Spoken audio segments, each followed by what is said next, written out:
বিসমিল্লাহ। Flame test. এখন আমরা পড়ব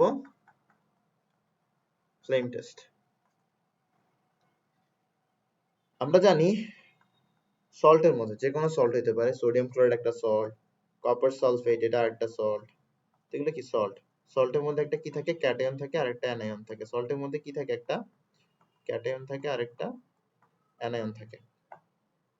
তো সল্টের এই যে ক্যাটায়ন আছে, এই ক্যাটায়নের আইডেন্টিফিকেশনটাকে আমরা কি বলি? Flame test.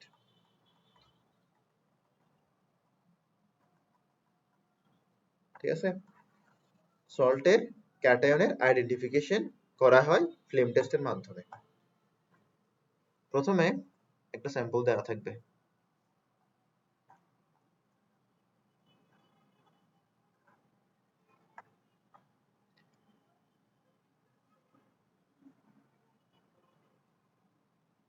প্রথমে একটা স্যাম্পল দেওয়া থাকবে,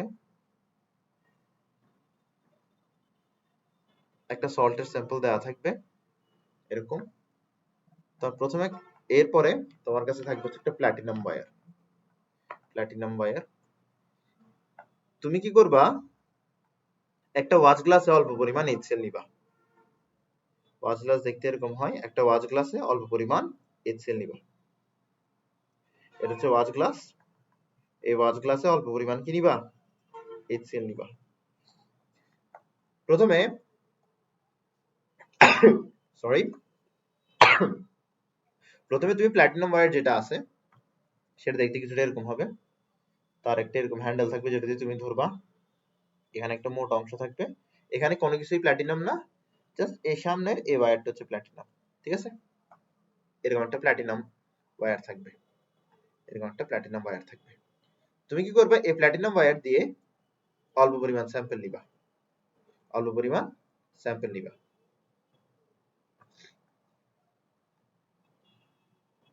ঠিক আছে? তো অল্প পরিমাণ যদি স্যাম্পল নাও, আবার নিয়ে আমরা অল্প পরিমাণ কি নিলাম? স্যাম্পল নিলাম। আচ্ছা, স্যাম্পল নেওয়ার দরকার নাই। ভুল বলছে, স্যাম্পল নেওয়ার দরকার নেই। প্রথমে কি করবা? তোমার কাছে প্ল্যাটিনাম ওয়্যার আছে, তোমার কাছে স্যাম্পল আছে। তুমি প্ল্যাটিনাম ওয়্যার কে স্যাম্পলের কাছেও নিবা না। প্রথমে তুমি যেটা করবা সেটা হচ্ছে প্ল্যাটিনাম ওয়্যার কে HCl এ ডিপ করবা। কি করবা? HCl এ ডিপ করবা। ডিপ করার পরে তুমি তোমার এখানে বার্নার থাকবে। কি থাকবে? বার্নার থাকবে। তুমি বার্নারের কাছে কি করবা? নিয়ে যাবা প্ল্যাটিনাম ওয়্যারটাকে। প্রথমে কি করছো? প্রথমে প্ল্যাটিনাম ওয়্যারটা ছিল তোমার কাছে। প্রথমে তুমি যেটা করছো সেটা হচ্ছে HCl এর মধ্যে এটাকে ডিপ করছো, এরপরে বার্নারের কাছে নিয়ে যাবা। এবার বার্নারের কাছে নেওয়ার পর এখানের মধ্যে কালার তৈরি হবে। এখানের মধ্যে কালার তৈরি হবে, যে কোনো কালার তৈরি হতে পারে। ধরো গ্রিন কালার তৈরি হয়েছে। কি কালার তৈরি হয়েছে? গ্রিন কালার তৈরি হয়েছে। মানে ফ্লেম যেটা থাকবে ওটা গ্রিন কালারের হয়ে যাবে আর কি। গ্রিন কালার তৈরি হয়েছে। এটার মানেটা কি? এটার মানে হচ্ছে এই প্ল্যাটিনাম ওয়্যারের গায়ে আগে থেকে কি ছিল? সল্ট ছিল। এখন ওই সল্টটা কালার দিয়ে শেষ হয়ে গেছে। তাহলে এখন আর প্ল্যাটিনাম ওয়্যারে কিছু আছে? কিছু নাই। তো তাও তুমি কি করবা? আরেকবার চেষ্টা করবা। আরেকবার HCl তুমি ডিপ করবা, এরপরে তুমি ফ্লেমে দিবা, দেখবা কালার তৈরি হচ্ছে কিনা। যদি কালার তৈরি না হয় তার মানে প্ল্যাটিনাম ওয়্যারের গায়ে আগে থেকে কোনো সল্ট নাই।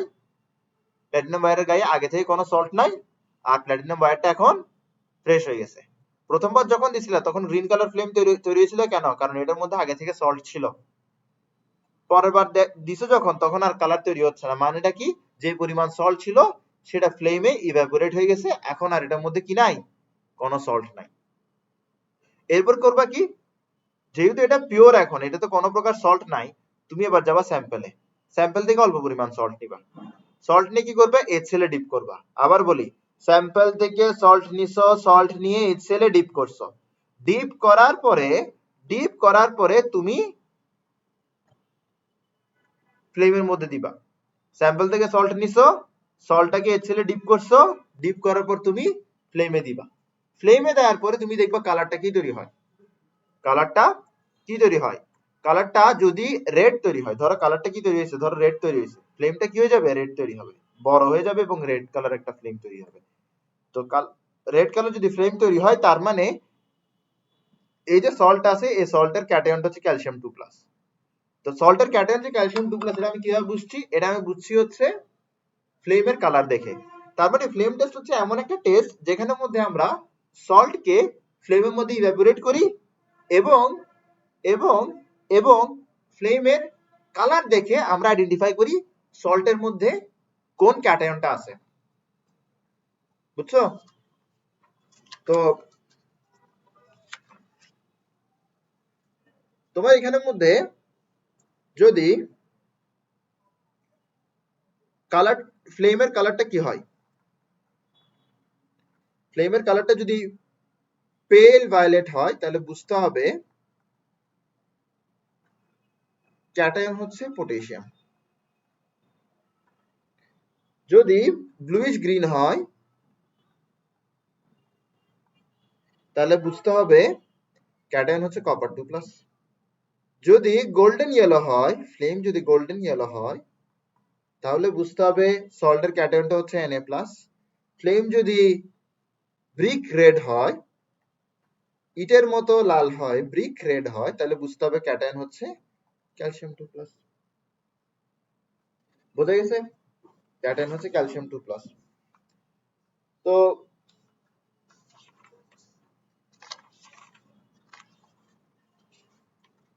ওকে, তো এরপরে হচ্ছে আমাদের একটা জিনিস আছে যেটাকে আমরা বলি কোবাল্ট গ্লাস। কোবাল্ট গ্লাস, এবার এই কোবাল্ট গ্লাসের কি প্রয়োজন? মাঝে মাঝে কি হয় জানো, মাঝে মাঝে যেটা হয় সেটা হচ্ছে এই কালারগুলো আমরা ভালো করে অবজার্ভ করতে পারি না, ভালো করে এই কালারগুলো দেখা যায় না। তো যখন আমাদের কোনো কালার তৈরি হবে না তখন আমরা কোবাল্ট গ্লাস, একটা গ্লাস আছে, কোবাল্ট গ্লাসকে আমাদের চোখের সামনে রাখবো এবং আমরা কোবাল্ট গ্লাস দিয়ে ফ্লেমটাকে দেখবো। তখন আমরা দেখবো কি কালার তৈরি হচ্ছে। আমরা প্রথমত এমনে দেখবো যে কি কালার তৈরি হইতেছে। যদি কোনো কালার দেখতে না পাই তাহলে কোবাল্ট গ্লাস দিয়ে দেখবো এবং দেখার চেষ্টা করবো, বোঝার চেষ্টা করবো যে কোন কালারটা তৈরি হচ্ছে। যদি কোবাল্ট গ্লাস দিয়ে দেখার মাধ্যমে আমরা পিঙ্ক কালার পাই তাহলে বুঝবা মেটালটা হচ্ছে বা ক্যাটায়নটা হচ্ছে পটাশিয়াম প্লাস। যদি যদি আমরা লাইট গ্রিন পাই, তাহলে বুঝবা যে ক্যাটায়নটা হচ্ছে ক্যালসিয়াম 2+। আর এই দুইটার জন্য কোনো স্পেশাল কালার নাই, নো স্পেশাল কালার। এই দুইটার জন্য কোনো স্পেশাল কালার নাই, ওদের কালার গুলো আমরা নেকেড আইসে দেখতে পারি। তো কোন দুইটা কালার এমনে না দেখার সম্ভাবনা আছে, একটা হচ্ছে এটা আর একটা হচ্ছে এটা। যদি এমনে তাদেরকে দেখতে না পাই তাহলে আমরা কোবাল্ট গ্লাস ইউজ করব, ইদার পিঙ্ক দেখবো না হয় লাইট গ্রিন দেখবো। যদি পিঙ্ক দেখি তাহলে বুঝবো পটাশিয়াম, যদি লাইট গ্রিন দেখি তাহলে বুঝবো ক্যালসিয়াম। আমি যে কোচিং এ পড়তাম ওই কোচিং এ অনেক বড় একটা শীট দিছিল এবং ওখানে দেখাইছিল যে এটা হইলে মানে এরকম তো অনেকগুলো ক্যাটায়ন আছে, অনেকগুলো ক্যাটায়নের জন্য অনেকগুলো কালার তৈরি হতে পারে। কিন্তু আমি দেখছি হরাধনডাঙ্গার মধ্যে এই চারটা এক্সাম্পল ছাড়া আর এক্সাম্পল নাই। এই কারণে আমি তোমাকে আর কোন এক্সাম্পল পড়াচ্ছি না। কিন্তু যদি তোমাদের কলেজে পড়াই থাকে তাহলে তুমি পড়িও, তোমাদের কলেজের পরীক্ষায় কাজে আসবে। কিন্তু আশা করি এইচএসসি তে এগুলার বাইরে প্রশ্ন করবে না। মেডিকেলে আসে মাঝে মাঝে, যেমন ধরো বেরিয়ামের জন্য কি আসে, গ্রিন আসে। হ্যাঁ, তো এটা তো তুমি পড়ো নাই। স্ট্রনশিয়ামের জন্য কি আসে, রেড আসে। এটা তো তোমাকে আমি পড়াই নাই। তো এই কালার গুলো যদি তোমাদের টিচারে দিয়ে থাকে কলেজে তাহলে পড়িও, কলেজের পরীক্ষায় কাজে আসবে। আচ্ছা, আমরা সামনের দিকে যাই। এখন প্রশ্ন হইতে পারে এই কালারটা কেন তৈরি হচ্ছে, কেন ক্যাটায়ন এই কালারটা দিচ্ছে। তো প্রথমে আসি, প্রথমে আমরা কি করছিলাম, প্রথমে আমরা প্লাটিনাম ওয়্যারটাকে নিয়েছি, তাকে HCl ডিপ করছি, তাকে ফ্লেমে দিছি। সে কোনো যদি কালার তৈরি করে তার মানে হচ্ছে প্লাটিনাম ওয়্যারে আগে থেকে সল্ট, কোনো না কোনো একটা সল্ট ছিল, এখন এই সল্টটা ইভাপোরেট হয়েছে। ইভাপোরেট হওয়ার পরে আবার HCl ডিপ করে আবার আমি প্লাটিনাম ওয়্যারটা দিব, দেখবো যে কোনো কালার তৈরি হচ্ছে কিনা। যদি কালার তৈরি হয় তার মানে বুঝতে হবে প্লাটিনাম ওয়্যারে এখনো কি আছে, অন্য কোনো সল্ট আছে। তো আমরা এটা করতেই থাকবো যে প্লাটিনাম ওয়্যারকে HCl ডিপ করবো, এরপরে ফ্লেমে দিব, যতক্ষণ ধরে না প্লাটিনাম ওয়্যার কোনো কালার দিচ্ছে না। যেই মুহূর্তে প্লাটিনাম ওয়্যার কালার দেওয়া বন্ধ করবে তখন বুঝতে হবে যে প্লাটিনাম ওয়্যারে আগে থেকে কোনো কি নাই, সল্ট নাই, এখন আর কোনো সল্ট নাই। তো আমাকে যে স্যাম্পল দিছে ওই স্যাম্পলটা এরপর আমার কাছে প্লাটিনাম ওয়্যারে নিতে হবে, HCl এ ডিপ করতে হবে, এরপরে ফ্লেমে দিতে হবে। ফ্লেমে দিলে একটা কালার পাবো, এই কালার দেখে আমি আইডেন্টিফাই করব যে স্যাম্পলের মধ্যে আসলে কোন ক্যাটায়নটা আছে। তো প্রশ্ন হতে পারে কেন আমি HCl ইউজ করলাম, কেন আমি HCl ইউজ করলাম, প্রশ্ন আসতে পারে কেন আমি HCl ইউজ করলাম। আমরা এখানে কেন HCl ইউজ করতেছি তার আগে বুঝতে হবে ফ্লেম টেস্টের পেছনের গল্প। ফ্লেম টেস্টের পেছনে আসলে কি ঘটতেছে, কেন কালারটা তৈরি হচ্ছে, এটা আমাদের কাছে বুঝতে হবে। তো যখন তুমি সল্টটাকে ফ্লেমে দিবা, তখন ফ্লেম থেকে সল্টের ক্যাটায়ন হিট পাবে।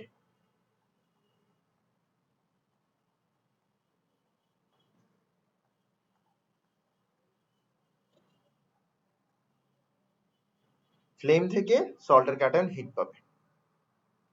ক্যাটায়নের যে আউটার মোস্ট অরবিটের ইলেকট্রন গুলো আছে, এই ইলেকট্রন গুলো এই হিট থেকে এনার্জি নিবে, এনার্জি নিয়ে এক্সাইটেড হয়ে যাবে, এক্সাইটেড হয়ে হায়ার এনার্জি লেভেলে যাবে, হায়ার এনার্জি লেভেলে সে আনস্টেবল, হায়ার এনার্জি লেভেল থেকে লোয়ার এনার্জি লেভেলে নামার সময় সে কালার তৈরি করবে। এই কালারটাই আমরা ফ্লেমে দেখতে পাবো।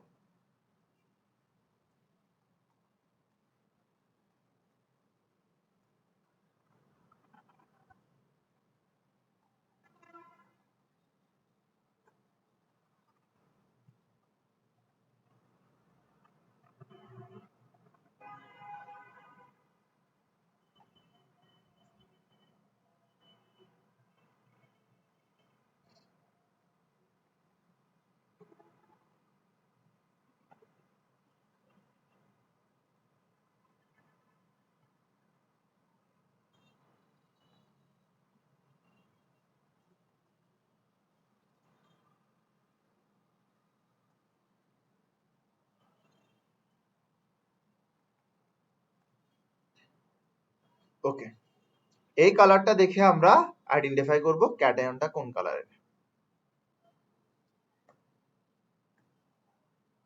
এখন প্রশ্ন নিতে পারে HCl কেন ইউজ করলাম। HCl ইউজ করলে এই প্রসেসটা ইজি হয়ে যায়। প্রশ্ন নিতে পারে কেন ইজি হয়ে যায়। দেখো, আমাকে যে স্যাম্পলটা দিছে, স্যাম্পলটা ধরো কপার সালফেট, স্যাম্পলটা copper sulphate, and copper sulphate এই প্রসেসটা দিতে চাইবে না। Copper sulphate is very less likely to give this process. কেন দিতে চাইবে না? কারণ copper sulphate less likely to ভ্যাপোরাইজ।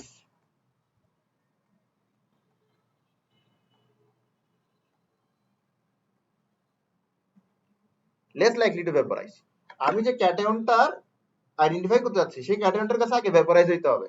ভ্যাপোরাইজ হওয়ার পরে তার আউটার মোস্ট ইলেকট্রন এক্সাইটেড হয়ে উপরে উঠবে, সেই এক্সাইটেড ইলেকট্রন ব্যাক আসলে কালার তৈরি হবে। তাহলে প্রথম কাজ কি? ভ্যাপোরাইজ হওয়া। কপার সালফেট ভ্যাপোরাইজই হবে না, তাহলে সে কি কখনো কালার তৈরি করতে পারবে? পারবে না। তাহলে আমরা কি করব? কপার সালফেটকে আগে HCl এর সাথে রিঅ্যাক্ট করা দিব। এখান থেকে তৈরি হয়ে যাবে কিউপ্রাস ক্লোরাইড বা কপার ক্লোরাইড বল, সহজ করলাম তোমাদের। কিউপ্রাস ক্লোরাইড না বলে কপার ক্লোরাইড। এটা এটার সাথে বিক্রিয়া করে কপার ক্লোরাইড তৈরি করে ফেলবে। এই কপার ক্লোরাইড ইজিলি ভ্যাপোরাইজ হয়। ইজিলি ভ্যাপোরাইজ মানে কি? সায়েন্টিফিক ল্যাঙ্গুয়েজে এটাকে আমরা বলি ভোলাটাইল। ইজিলি ভ্যাপোরাইজ মানে কি? ভোলাটাইল। তো এটা ইজিলি ভ্যাপোরাইজ হবে, তার মানে এটা ভোলাটাইল। এটা কি? ভোলাটাইল। এটা ভোলাটাইল, এটা ইজিলি ভ্যাপোরাইজ হবে। এটা ইজিলি ভ্যাপোরাইজ হওয়ার পরে এটার, তার মানে এখান থেকে যে কপার 2+ আছে সেটা ইজিলি কি হয়ে যাবে? ভ্যাপোরাইজ হয়ে যাবে। সল্টে থাকা অবস্থায় কি এটা সলিড, এরপরে সে কি হয়ে যাবে? গ্যাসিয়াস হয়ে যাবে। গ্যাসিয়াস হয়ে যাওয়ার পরে তার আউটারমোস্ট ইলেকট্রনগুলো এনার্জি অ্যাকসেপ্ট করে এক্সাইটেড হয়ে যাবে। এক্সাইটেড হয়ে সে যখন ব্যাক আসবে সে এনার্জি এমিট করবে। এন্ড প্রশ্ন হচ্ছে কেন HCl ইউজ করতেছি? তাহলে HCl ইউজ করতেছি যেন যেন ভোলাটাইল হয়, যেন ভোলাটাইল হয়। আর প্রশ্ন হতে পারে যে স্যার আপনাদের কেন সাংঘাতিক ভুল করতেছেন। কি ভুল করতেছি? তুমি বলতে পারো স্যার আমাকে স্যাম্পল দিছিল কপার সালফেট, আমার কাছে স্যাম্পল আইডেন্টিফাই করতে হবে। স্যার আপনি এটা কি করলেন? আপনি তো স্যাম্পলটারে পরিবর্তন করে দিলেন, সালফেট কে করে দিয়েছেন ফ্লোরাইড। বাবা, ফ্লেম টেস্ট দিয়ে তুমি জীবনেও সালফেট আইডেন্টিফাই করতে পারবে না। ওটার জন্য তোমার কাছে ওয়েট টেস্ট করতে হবে।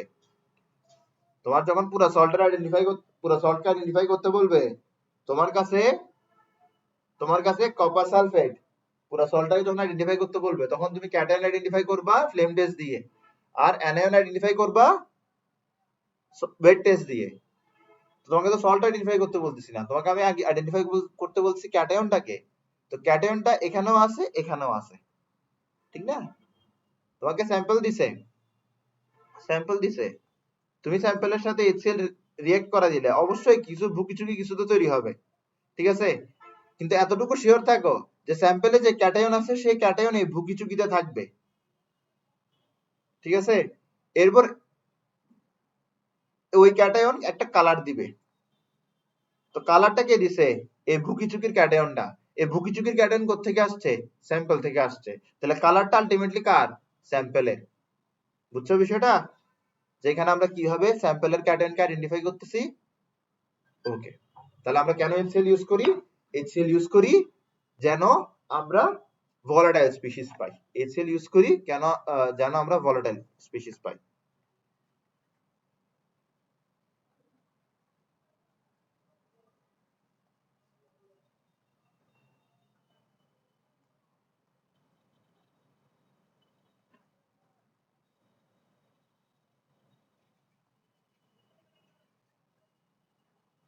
ঠিক আছে? ভলাটাইল ফ্লোরাইড, এই যে এটা পাইলাম, এটা কি ক্লোরাইড না? HCl দিলে তো তুমি ক্যাটায়ন পাবা, এই স্যাম্পল থেকে ক্যাটায়নটা নিবে আর ক্লোরাইড পাবা, মানে ওই ক্যাটায়নের ক্লোরাইড পাবা। তো এটাকে আমরা বলতেছি কি? Volatile fluoride. তাহলে আমরা এতটুকুতে রাখি আজকের class. Thank you so much.